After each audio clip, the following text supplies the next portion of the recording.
केंद्र की मोदी सरकार की योजनाओं को लक्षित लाभार्थी तक पहुंचाने के लिए नवंबर 14 तारीख 2023 से विकसित भारत संकल्प यात्रा इसमें पूरे भारत में चल रही है। तो इस दौरान जो राज्यसभा सांसद हैं आर के सिन्हा पहुंचे हैं भागलपुर जिला के गोराडी प्रखंड और एक सतजौरी गांव है, वहीं पर जो लक्ष्य है, जो योजना है, उसको ज़मीन पर देख रहे हैं। कई तरह के स्टॉल भी लगे हैं, तो हम बातचीत कर लें। सर, एक सबसे बड़ा सवाल ये है कि इसमें जो मोदी सरकार की योजनाएं चल रही है उसमें से एक प्रमुख योजना है प्रधानमंत्री आवास योजना, जो इस इलाके क्या पूरे ज़िले की अगर हम बात करें तो वो अभी तक जियो टैगिंग नहीं खुल पाने के कारण से कई गरीब लोग अभी भी उसका लाभ नहीं ले पाए हैं। क्या कहेंगे इस पर सर? देखिए, स्थानीय स्तर पर और तकनीकी कारणों से जो हो रहा है उस पर अधिकारियों को अधिक सतर्क, सचेत और जागरूक रहना चाहिए, क्योंकि लाभार्थी तक प्रधानमंत्री जी के लाभ की कल्याणकारी योजनाएं नहीं पहुंचे, ये दुर्भाग्य की बात है।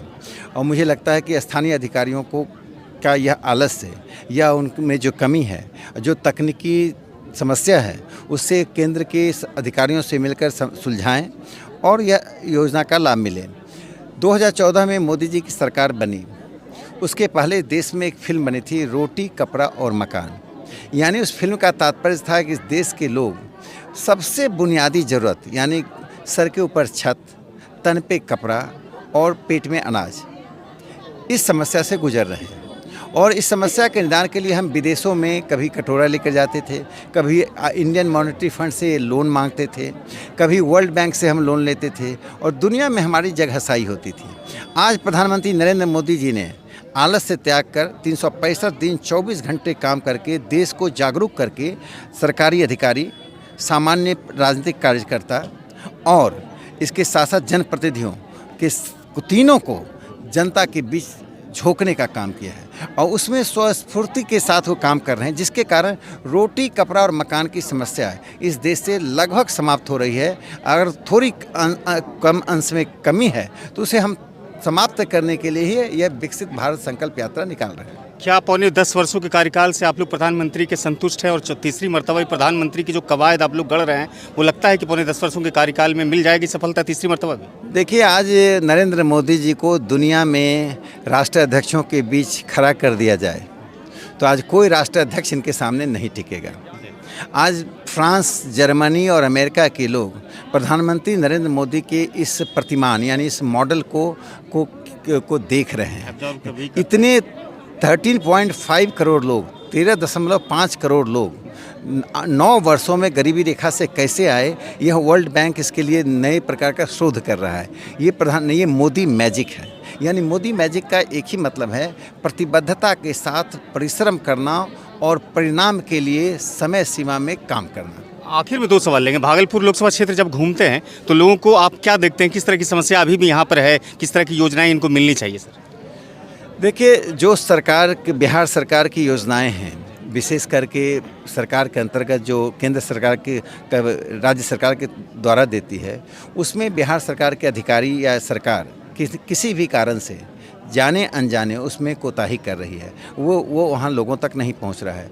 मैं अभी भी लोगों में गरीबी देख रहा हूँ और केंद्र सरकार की जो योजनाएं मिल रही हैं उससे तो लाभ मिल रहा है, शौचालय मिला, गैस का कनेक्शन मिला, आवास मिला, लेकिन जो काम राज्य सरकारों को खेती के लिए करना है वो काम नहीं कर पा रही है। मुझे लगता है यहाँ एक और समस्या है, दियारा की समस्या है और दियारा राज्य सरकार के अंतर्गत आता है। मैंने राज्यसभा में उठाया था मुद्दा, केंद्र ने कहा था कि राज्य सरकार जो भी तकनीकी और वित्तीय सहायता मांगेगी हम देंगे।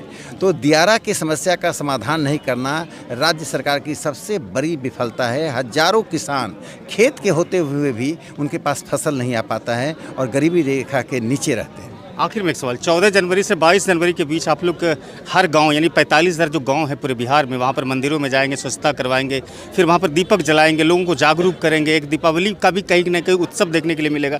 इसकी जगह पर अगर स्कूल होता, अस्पताल होता तो वो बेहतर नहीं होता? देखिए, भारत के लोगों को पहली बार शासकीय कार्य में और कर्तव्य पालन में जागरूक किया गया है। पहली बार लोग स्वच्छता के लिए सड़कों पर निकल रहे हैं। जो लोग सड़कों पर चलते समय अपनी गाड़ियों से पेपर फेंकते थे, थूकते थे और यहाँ तक कि भगवान के चित्र लगाए जाते थे कि दीवारों पर लोग ना थूकें, आज वो नौबत नहीं रही। इसका पूरा श्रेय प्रधानमंत्री मोदी जी को जाता है। मैं कह रहा हूँ, हिंदुस्तान के इतिहास में नहीं, सभ्यता के इतिहास में 22 जनवरी 2024 एक ऐसा दिन है जिस दिन भारत की सभ्यता पुनर्जीवित होकर दुनिया के सामने खड़ी होकर कह रही है कि जिस आक्रमणकारी ने ताकत के तर्क से हिंदुस्तान पर हमला किया था उसको हम तर्क की ताकत से ध्वस्त कर दिए और ये तर्क की ताकत जीत गई, ताकत का तर्क हार गया, ये इसकी घोषणा है। और प्रधानमंत्री नरेंद्र मोदी जी को श्रेय जाता है कि उन्होंने आर्थिक उन्नति, सांस्कृतिक विकास और मानसिक विकास भी किया। जो हम शपथ ले रहे हैं गुलामी से मुक्ति का, विरासत के प्रति सम्मान का, और एक और शपथ में है, पहले हम आतंकवादियों के मानवाधिकार की बात करते थे, अब सुरक्षा कर्मियों के सम्मान की बात कर रहे हैं। ये नेहरू युग और मोदी युग का बुनियादी अंतर है। विधायक जी, आपके विधानसभा क्षेत्र में आए हैं, बड़े कार्यकर्ता हैं बीजेपी के, क्या कहेंगे, कुछ सीखे इनसे? बहुत कुछ। माननीय महोदय हम लोग के बीच में आए हैं और ये माननीय महोदय का ये तीसरा दिन का कार्यकाल है और पूरे भारत घूम घूम करके इन्होंने जो चीज़ किए हैं उस चीज़ को आज हमारे विधानसभा और आज सतजोरी गांव में भी आज इन्होंने करके दिखाने का काम कर रहे हैं और लोगों को बताने का भी आधारशिला है। 25 में आप भी जा रहे हैं मैदान में, 25 में नहीं, अभी देखिए पहले लोगों ने कहते हैं कि भाई संक्षिप्त पहले जो है सेमीफाइनल खेलता है तब फाइनल खेलता है यहाँ, लेकिन आज के अभी 24 में जो है वो फाइनल ही पहले खेला जाएगा, तब सेमीफाइनल जो है 25 फाइनल पहले जीत लेना, फिर सेमीफाइनल छोटा हो जाएगा। जरूर। संतोष भाई, बड़े कार्यकर्ता के साथ आप आए हैं, अनुभव तो मिला ही। बड़ा सुखद क्षण है कि ऐसे अनुभवी और कर्तव्यनिष्ठ व्यक्ति के साथ आज हम लोग को साझा करना पड़ रहा है।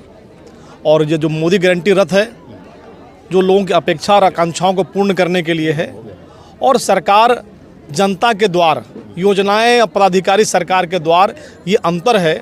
और पूरे भारतवर्ष में सभी पंचायतों में मोदी गारंटी रथ लोगों के जीवन में खुशहाली लाने का प्रयास कर रही है, उनको योजनाओं से जोड़ने का प्रयास कर रही है, जिसका सार्थक स्वरूप दिख रहा है।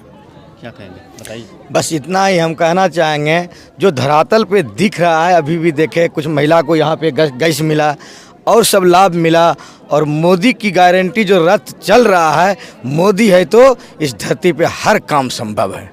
गौतम भाई, बड़े बड़े पोस्टर्स आपके दिखाई देते हैं। पोस्टर्स के साथ मैं आपको क्षेत्र में भी दिखाई देता हूँगा, जहाँ पे लोगों को दर्द है, दुख है, वहाँ पे मेरी उपस्थिति मेरी अनिवार्य है। लोकसभा में मौजूदगी डॉक्टर राकेश सिन्हा जी की, क्या लगता है यहाँ के कार्यकर्ताओं को, भागलपुर खासतौर से बीजेपी के कार्यकर्ताओं के लिए, क्या 2024 में एक एनर्जी का काम करेगी? ये जब भी आते हैं बहुत बड़ा एनर्जी लेके आते हैं, और इनके जो वाणी निकलती है वही शब्द, और इनसे बहुत कुछ सीखने को मिलता है हर कार्यकर्ता को भाजपा के, कि ये अपने बल पे ही सब काम को करना, अगर किसी भी काम को करना है तो खुद करना है, किसी पे आश्रित नहीं होकर करना है। इनसे सीखने को ये बहुत बड़ी बात मिलती है।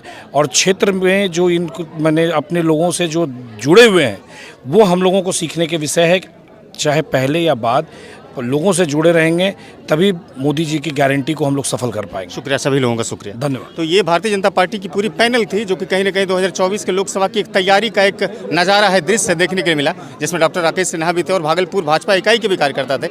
अगर आपको ये वीडियोज़ अच्छी लगती हो तो साझा कीजिए, चैनल पर जाइए सिटी टाइम्स के, वहाँ फॉलो और लाइक कीजिए, सब्सक्राइब कीजिए हमारे यूट्यूब चैनल को। धन्यवाद।